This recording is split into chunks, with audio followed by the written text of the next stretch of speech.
Hello, welcome to Looking Behind a Mirror, where we explore narcissism and take our lives back as we make sense out of nonsense. As a quick disclaimer, I am not a professional. Everything I say is based on my opinions, my research, and my personal experiences. If you are in crisis, please seek professional help. I will provide links below. So today's video is part 2 of mind games that narcissists play.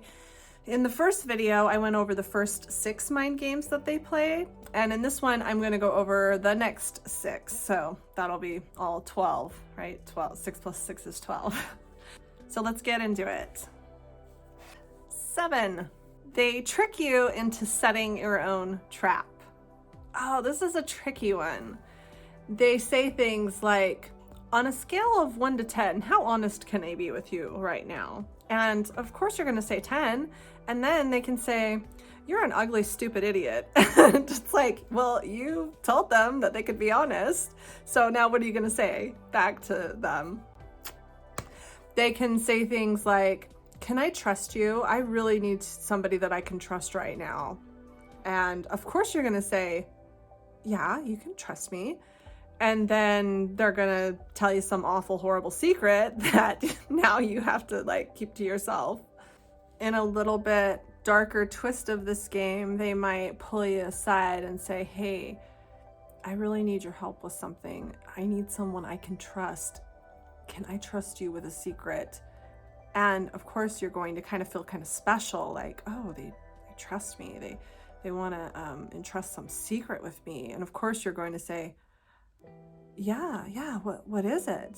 And then, oh, they can ask you to do just about anything at that point. I need you to keep an eye on so-and-so. I think they're stealing from me, or I think that they're up to something. They're being dishonest, and I need someone I can trust to keep an eye on them. I have actually seen these kind of scenarios where neither the person that's being watched and the person that's doing the watching have really done anything wrong that wasn't caused by the manipulation of the narcissist. So you can get stuck doing favors for a narcissist, or allowing a narcissist to mistreat you, or feeling obligated to do things that you normally would feel very uncomfortable with, but the reason you're doing them is because you were set up beforehand to give permission or to feel like you're or to feel like you have to do these things in order to stand by the statement that you've already made. You can't go back on your word now. You've already told them that they can trust you, or that they can be honest with you. And now, oh, I didn't really realize that's what it meant, but that's what it meant. The thing about this is it's done on purpose. They're setting you up on purpose because they know that you're not going to like what they're about to say, so they get your permission first, and that's really sneaky and underhanded. If someone were to ask me today, on a scale of 1 to 10, how honest can I be with you? You know what I would say now? I would say, if you think it's an appropriate thing to say, then why don't you decide that for yourself? Number 8. They poison your relationships with other people. Narcissists have an us versus them mentality. You're either part of us or you're part of them. Everyone's good or bad. You're either for us or you're against us. If you don't have good emotional boundaries and you don't have the best self-esteem, it can be really easy to get caught in this trap of wanting to be part of the us club. Oh, I'm in the in crowd, and you can feel kind of special.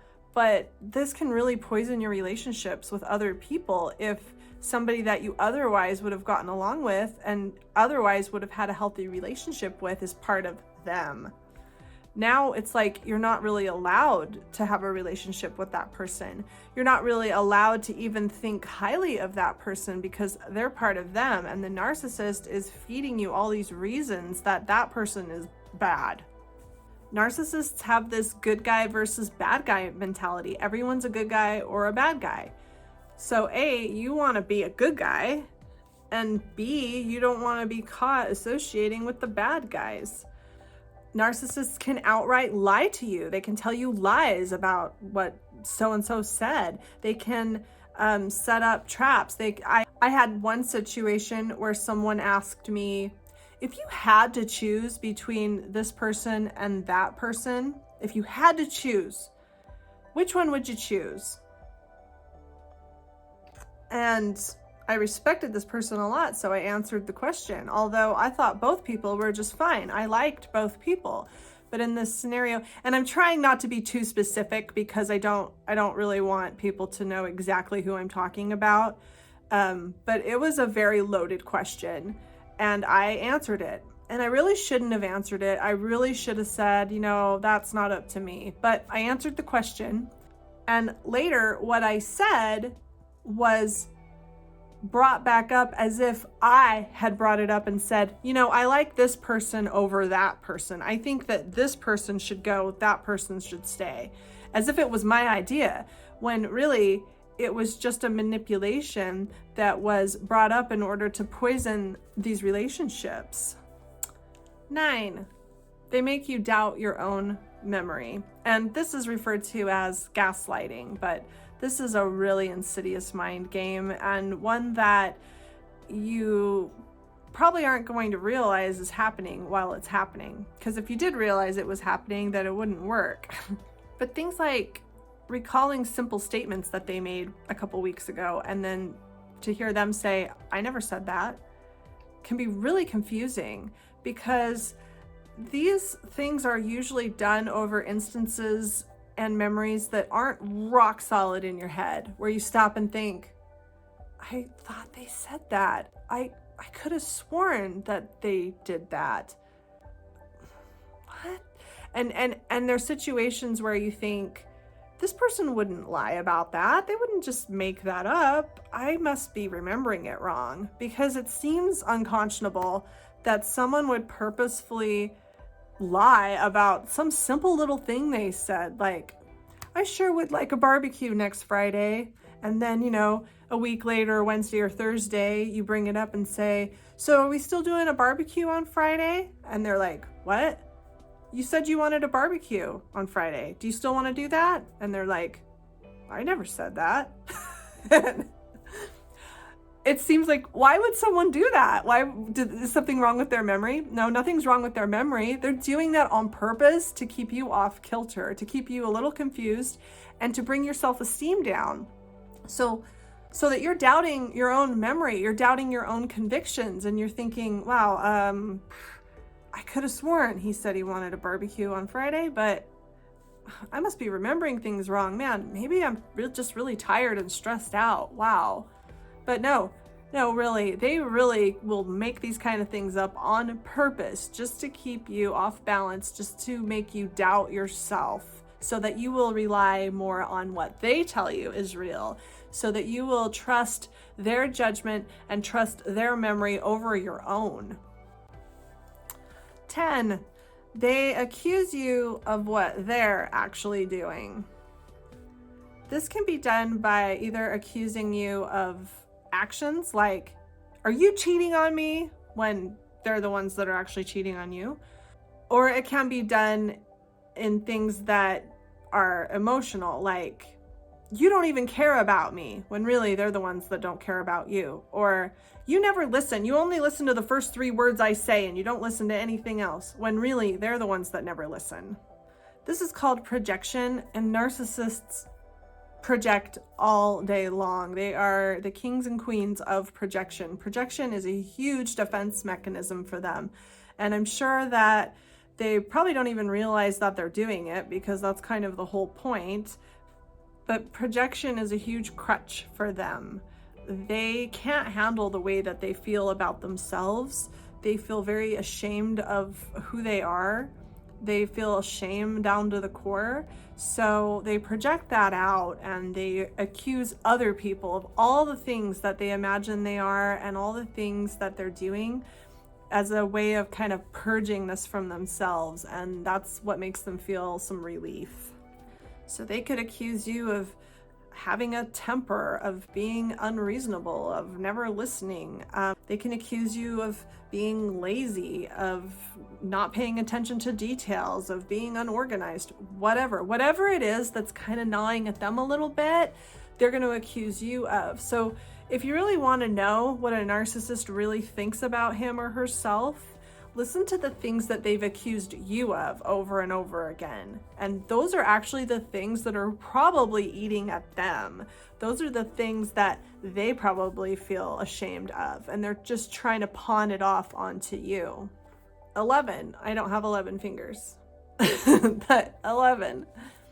They pull the rug out from under you. This one, I haven't heard a lot about on the internet, but this is really disorienting, and it's actually frightening sometimes. And let me just tell a little story about a way that somebody could pull the rug out from under you so that you kind of get what I'm talking about. Let's say that you go to a Christmas party, and maybe it's a family Christmas party, and you have a little bit too much wine, but you're having a good time, and everyone around you is having a good time, and you're there for like maybe 3 hours, and your partner is there with you, and he or she is also having a good time, and nothing seems to be amiss. People are laughing and joking, you're playing games, watching TV, you're eating, and you're really feeling good about it. This is great. And yeah, you get a little tipsy, but you're laughing, they're laughing, other people are getting a little tipsy, and it's just fun times. And you have no idea that anything's wrong. Your partner is having a good time, and all is well, all is great. And then it's time to leave. And again, you've been there about 3 hours. This has just been going on all night.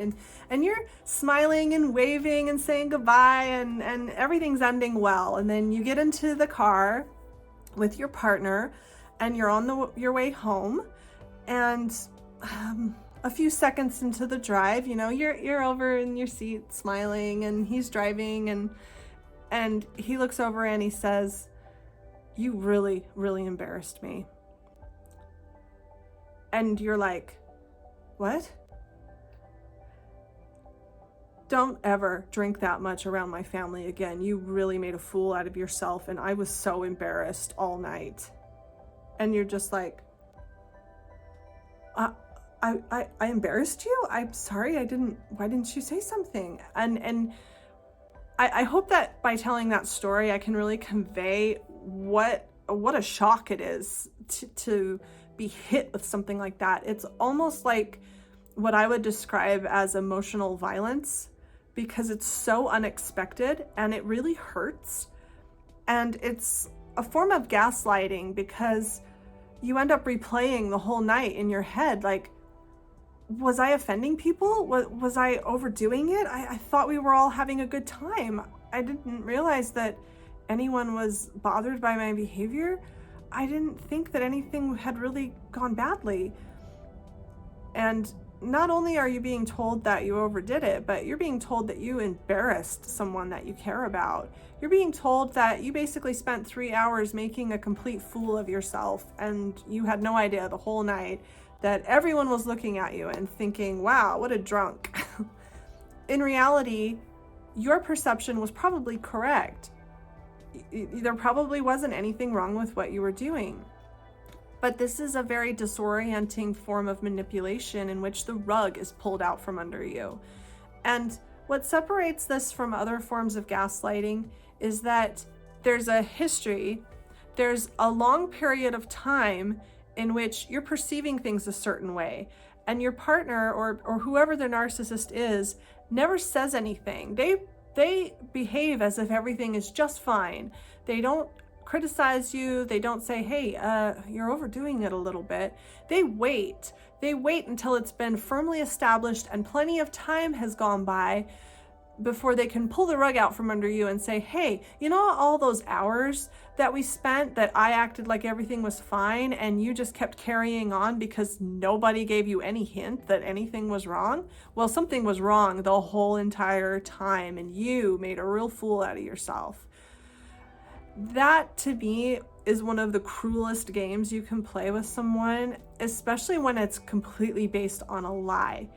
Even if someone is behaving in an obnoxious way, I think it's cruel to allow them to continue doing that for a long time, and then when it's all said and done and over, to then say, "Hey, You've been making a real jerk out of yourself for hours. I didn't say anything. You know, I waited until you had totally made a complete idiot out of yourself.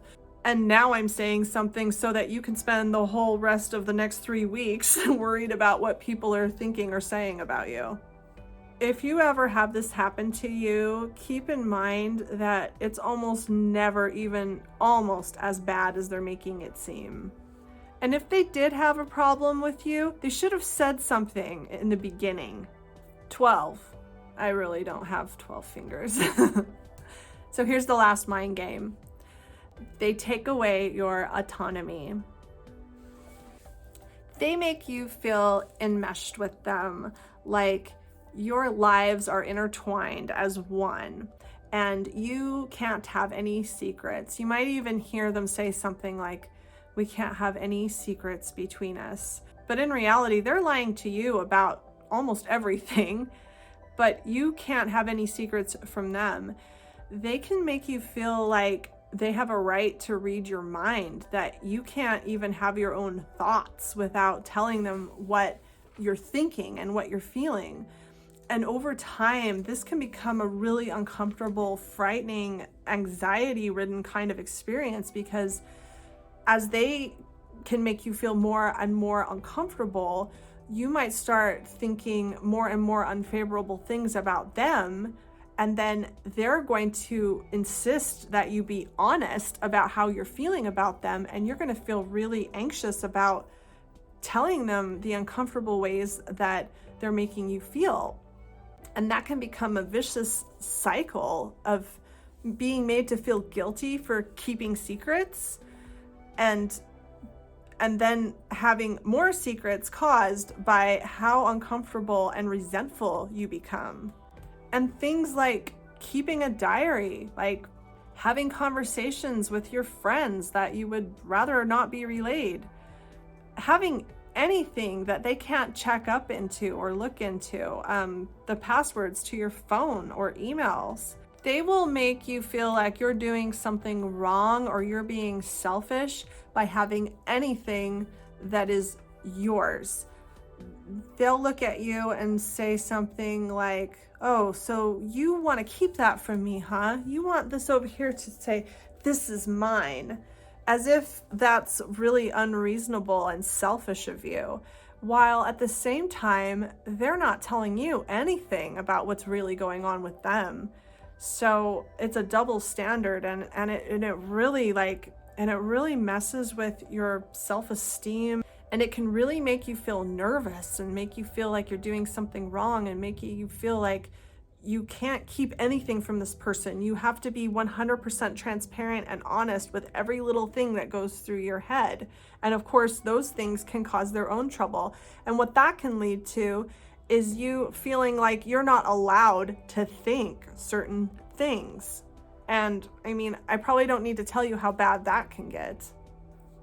So there you go, 12 mind games that narcissists play with you.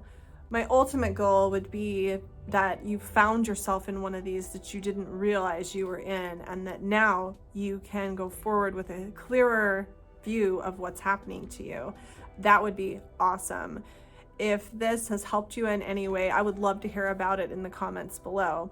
Otherwise, if you could like or subscribe, that would really help me out and help me continue making these kind of videos for you in the future. Until next time, thanks. Bye.